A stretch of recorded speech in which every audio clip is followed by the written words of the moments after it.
ఆ రోజుల్లో ఎక్కువుండేయా? తక్కువుండేయండి? ఔట్‌డోర్ షూటింగ్‌లు ఎక్కువుండేయా? అవుట్‌డోర్ షూటింగ్‌లు ఉండేవండి బాగా. మొట్టమొదట మేమే షూట్ చేసామంట అక్కడ. కోదండరాం నుండి వెళ్ళిపోతే వెనక్కి తిరిగి ఆగు ఆగు అని అన్నాడు. కోదండరాం నుండి దాటేటప్పుడు దాని మీద అడుగేసి దాటాడంట. క్రాంతి కుమార్ బూట్ కాలు మీద నుంచి వెళ్ళి మళ్ళా టకటకమని ఒక చెట్టు ఎక్కిపోయింది. అది గాని ఆకలితో ఉండుంటే మమ్మల్ని వేసుకునేదేమో. అంటే ఇప్పుడు ఔట్‌డోర్ షూటింగ్‌లనేవి ఆ రోజుల్లో ఎక్కువుండేయా? తక్కువుండేయండి? ఔట్‌డోర్ షూటింగ్‌లు ఎక్కువుండేయా? అవుట్‌డోర్ షూటింగ్‌లు ఉండేవండి బాగా. కొన్ని ఆ ఫారెస్ట్‌లో వాటిలో కూడా చేశారు కదా షూట్‌లు? ఫారెస్ట్‌లో అవుట్‌డోర్ కొన్నికి ఫారెస్ట్‌కి వెళ్తాం కదా! ఫారెస్ట్ ఇప్పుడు హ్మ్. అరణ్యకాండ ఉందనుకోండి. హ్మ్. అసలు టైటిలే అరణ్యాకాండ. హ్మ్. అరణ్యంలో జరిగేటటువంటి కథ. హ్మ్. అలాగే 'కిరాయి రౌడీలని' సినిమా వర్క్ చేసాం. హ్మ్.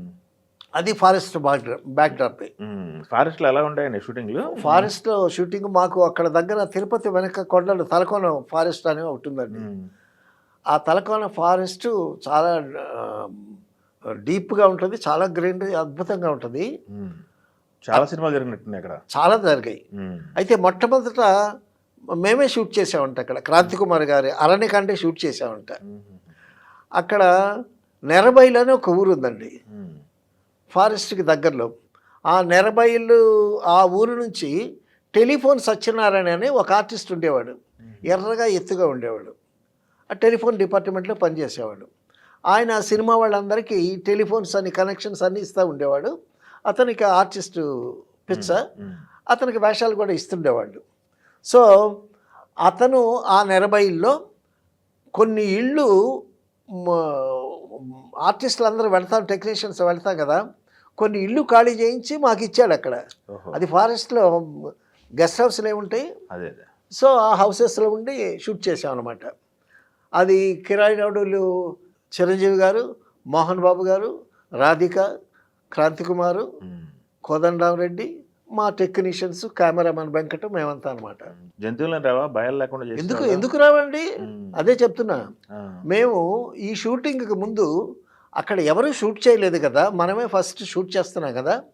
చూద్దాం లొకేషన్స్ అని చెప్పి క్రాంతి కుమార్ గారు, హ్మ్. కోదండరామరెడ్డి, కెమెరామన్ వెంకట్, నేను, stills Satyanarayana, still photographer Satyanarayana. ఎందుకంటే లొకేషన్ ఫోటోస్ తీసుకురావాలి గదా! బయలుదేరి వెళ్ళామండి. హ్మ్. వెళ్ళి ఆ నెరబైల్ దగ్గర దిగాము. దిగిన తర్వాత అక్కడ లోకల్‌గా ఒకతన్ని తీసుకున్నాం. హ్మ్. హ్మ్. గైడ్‌లాగా అనమాట. మనకు తెలీదు అతను చూపించాలి లొకేషన్స్. హ్మ్. సరే వెళ్తున్నామండి. సో, మాకు దారి చూపించే అతను ముందెళ్తున్నాడు. హ్మ్. తర్వాత వెంకట్ వెళ్ళాడు. తర్వాత క్రాంతి కుమార్ గారు వెళ్తున్నారు. అతను క్రాంతి గారి వెనక కోదండరామరెడ్డి గారు వెళ్తున్నారు. ఆయన వెనక నేను వెళ్తున్నాను. ఓ చిన్న కాలవలాగా వచ్చింది. ఆ కాలువ దాటుకొని వెళ్ళాం. వెళ్ళి కొంచెం అప్పెక్కి దట్టంగా ఆకులు పడి ఉన్నాయండి. ఫారెస్ట్ గదా! సో, దట్టంగా ఆకులు పడి ఉన్నాయి. ఆ పిన్ డ్రాప్ సైలెన్స్‌లో ఫారెస్టు ట్రాఫిక్ గొడవ అక్కడేం ఉండదు గదా! మేము చప్పుడేస్తుంటే ఆకులు చప్పుడే. హ్మ్. ఎండిపోయిన ఆకులు చప్పుడు, ఆకులు విరిగిపోతూ గమ్మత్తైన సౌండ్సు. సరే కొంత దూరం వెళ్ళిన తర్వాత వాళ్ళు ముగ్గురు వెళ్ళిపోయారు. మాకు దారి చూపించే అతను, కెమెరామాను, క్రాంతి గారు వెళ్ళిపోయారు. కోదండరాం నుండి వెళ్ళిపోతే వెనక్కి తిరిగి ఆగు ఆగు అని అన్నాడు నన్ను. హ్మ్. నేను గబుక్కున ఆగిపోయా. ఆగు ఆగు అని కాస్త గట్టిగా అరిచాడు భయంగా. ఏంది అడవిలో ఇలాగ అరిచాడని ఆగా. ఇక్కడేదో ఉంది, ఏదో ఉందని అన్నాడు. చూస్తేనండి కొండ చిలువ ఇంత లావుంది. అది అలాగా పండుకొనుందది. అబ్బా! హ్మ్. కోదండరాం నుండి దాటేటప్పుడు దాని మీద అడుగేసి దాటాడంట. హుహు. కాలికేదో మెత్తగా తగిలింది. ఏమిటా అని ఆగు ఆగు అని అన్నాడు. తీరా చూస్తే మరి ఆ కొండ చిలువ దేనిని మింగిందో ఏమో హ్మ్. అలాగ పడుందండి. దాని మీద ఆకులు, మట్టి అవన్నీ పడున్నాయి. తెలియలేదు. గబుక్కున హ్మ్. కాలేసాడు ఈయన. కాలేసేసరికి అది హుహుహు. ఓహ్! అది గాని ఆకలితో ఉండుంటే అవును. మమ్మల్ని యేసుకునేదేమో. అదే. అది తినేసేసి అలాగ స్తబ్దుగా పడిపోయి ఉందనమాట. అదే. సో, అదొక సంఘటన. తర్వాత మారేడుమిల్లి ఫారెస్ట్ అరణ్యకాండ షూటింగ్‌కెళ్ళాము. హుహు. సరే అక్కడ ఒక చిన్న గుడిలాగా వేశాం, సెట్టు గుడిలాగా వేశాము. ఆ గుడికి ఏంటంటే పూజారి అప్పుడప్పుడు వచ్చి అక్కడ పూజ అదంతా చేసి నైవేద్యం ఏదో పెట్టి తాళం వేసి వెళ్ళిపోతాడు. పూజారి వచ్చాడు, ఆ డోర్ ఓపెన్ చేశాడు. చిన్న గుడి, ఓ చిన్నపిల్లాడు పట్టేటంత ఉంటుందన్నమాట.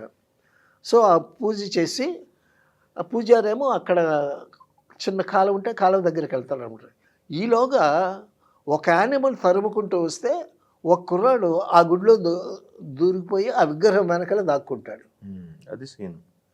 దాక్కుంటాడు. తర్వాత ఈ పూజారి వచ్చేసి అంతా చేసిన తర్వాత తాళం వేసి వెళ్ళిపోతాడు. కుర్రాడు అక్కడ చిక్కుకుపోతాడు. అది సీన్. ఆ సీన్ చేస్తున్నాం.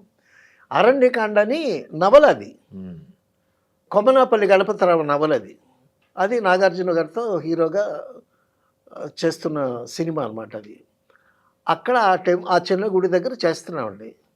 ఆ పిల్లాడు ఉన్నాడు అక్కడ. పిల్లాడు మదర్ ఉంది, రాధిక ఉంది పక్కన. తర్వాత కొంతమంది ట్రైబల్ లేడీస్ వాళ్ళు వీళ్ళ అట్మాస్ఫియర్ కోసం వచ్చారు. సో ఈ షూటింగ్ జరుగుతుంటుండగా ఒక్కసారి కేక వినిపించిందండి. పాము పాము పాము పాము అని కేక వినిపించింది. వినేసరికి ఒకసారి నేను ఇట్లా జర్కయ్యి వెనక్కి అడిగేశాను. వేస్తే సరసర సరసర సరసరమంటే ఒక ఇంతే పాము ఉందండి, పచ్చగా ఉంది. దాన్ని పసిరిక పాము అంటారంట.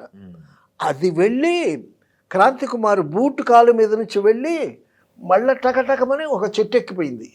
చెట్టు ఎక్కిపోతే అదిగో అదిగో అది కానీ అక్కడ ట్రైబల్ ఒక అతను మాకు గైడ్గా ఉన్నాడు కదా, అతను చూపిస్తున్నాడు. అదిగో అదిగో అక్కడ అనేది. సెకండ్స్లో అంత స్పీడ్గా వెళ్ళిపోయింది పసిరిక పాము. అప్పటి నుంచి చాలా జాగ్రత్తగా ఉండాలి బాబు అని. ఈ రాధిక ఊరుకుంటుంది కదా, ఏదో ఇక్కడ ఒక పాము ఉంటుంది జాగ్రత్త అని నాగార్జున గారిని భయపట్టి ఆట పట్టించేది ఆవిడ. చాలా హుషారుగా, చాలా యాక్టివ్గా ఉంటుంది రాధిక మాత్రం. సో ఫారెస్ట్లో షూటింగ్లు అలా ఉంటాయి. ఒకసారి కొండ చిలువ కోదండ ఎక్స్పీరియన్స్, ఒకసారి ఏమో పసిరిక పాము అరణ్యకాండలో. సో జాగ్రత్తగా ఉండాలి. నాకు షూస్ వేసుకోవటం అలవాట్లేదు, చెప్పల్స్ వేసుకుంటాయి. సో డెఫినెట్గా అటువంటి చోటకి వెళ్ళేటప్పుడు షూస్ వేసుకోవాలి. తెలుగు వన్